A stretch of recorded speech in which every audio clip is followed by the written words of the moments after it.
యమ దొంగ కదా అంత తేలిగ్గా దొరకడు. చూడాలి ఇంకా. కానీ పెద్ద పరిణామమే ఇది. అవును సార్. తెలంగాణలో 1 కోటి ఓట్ల కేసరు, ఏపీలో అశాంతి, సుప్రీం కొత్త ఆదేశాలు, జమిలీ తథ్యం. ఇది ఎన్నికలకు దేశానికి సంబంధించి చాలా కీలకమైంది. ఇది ఈరోజు మనం 1 కోటి ఓట్లు బెంగాల్లో పోయేది ఇది అంటారు కదా, ఇది తెలంగాణ CEO సుదర్శన్ రెడ్డి స్వయంగా చెప్తున్న మాట.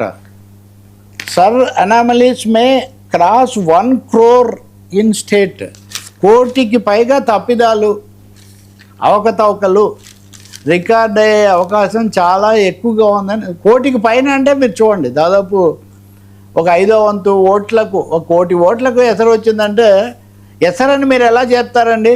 అంటే ప్రతి చోట అంతే. ఒకసారి ఓటును పెండింగ్లో పెట్టిన తర్వాత అవి తిరిగి రావడం చాలా కష్టమవుతుంది. ఇందులోనే ఆయన ఈ పూర్తి స్థాయి చాలా ఇంటర్వ్యూలు ఇస్తున్నారు, అనేక విషయాలు చెప్తున్నారు. వాటన్నిటిలో ఏమంటున్నారు, మీరు ఓటు తీసేయటం, మీరు తర్వాత ఓటు తెచ్చుకోవటం, ఇవి 2 వేరే ప్రక్రియలు.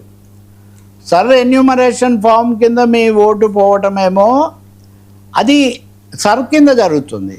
మీ తదుపరి ఎన్యూమరేషన్ ఆ ప్రాసెస్ అనేది ఫామ్ 6 లేదా ఫామ్స్ 8 కింద మీరు నమోదు చేసుకోవాలి. ఇది ఆగస్టులో మీరు ప్రయత్నం చేయాలి. అది ప్రయత్నం మాత్రమే.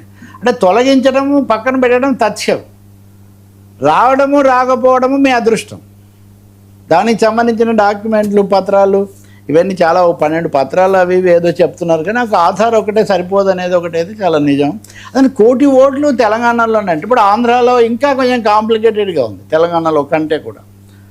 ఆంధ్రప్రదేశ్లో కూటమి బాగా ప్రభావం చూపిస్తూ ఉంది. ఇప్పుడు తెలంగాణలో అంటే కాంగ్రెస్ ప్రభుత్వం ఉంది కాబట్టి వాళ్ళు క్లియర్గా చెప్తున్నారు ఇన్ని ఓట్లకు చిక్కు వస్తుందని. ఆంధ్రప్రదేశ్లో కూటమి ప్రభుత్వం కాబట్టి వాళ్ళు దీనికి ఫర్ కాబట్టి వాళ్ళు చెప్పట్లేదు.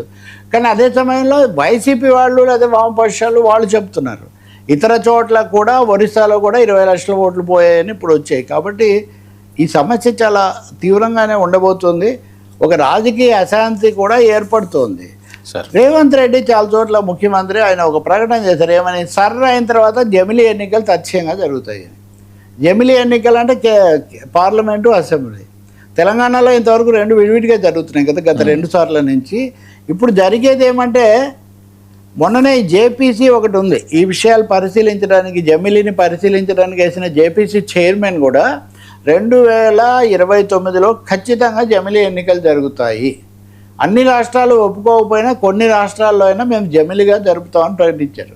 కాబట్టి మనం ఒక తీవ్రమైన పరిస్థితి వైపు వెళ్తున్నాము. సుప్రీంకోర్టు మధ్యంతర ఉత్తర్వులు కొన్ని సర్ బాధితులకు కొంత ఉపశమనం కలిగించే ఉత్తర్వులు కొన్ని ఈరోజు ఇచ్చిందంటున్నారు.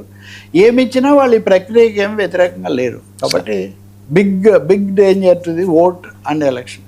230. సార్ ఇరాన్ యుద్ధం, హర్ముజ్ వద్ద పరిస్థితి. హర్ముజ్ దీన్ని కూడా దాటి ఇరాన్ యుద్ధం చాలా తీవ్రంగా ఉంది. ట్రంప్ను నన్ను చంపుతామన్నారు కదా, నన్ను చంపితే 1000 మిసైల్స్తో మీకు దాడి చేయడానికి నేను ఏర్పాట్లు చేశాను, 1000 మిసైల్స్ రెడీగా ఉన్నాయి, ఎప్పుడైనా మీ మీద వచ్చి పడతాయని ట్రంప్ ఒక ప్రకటన చేశాడు.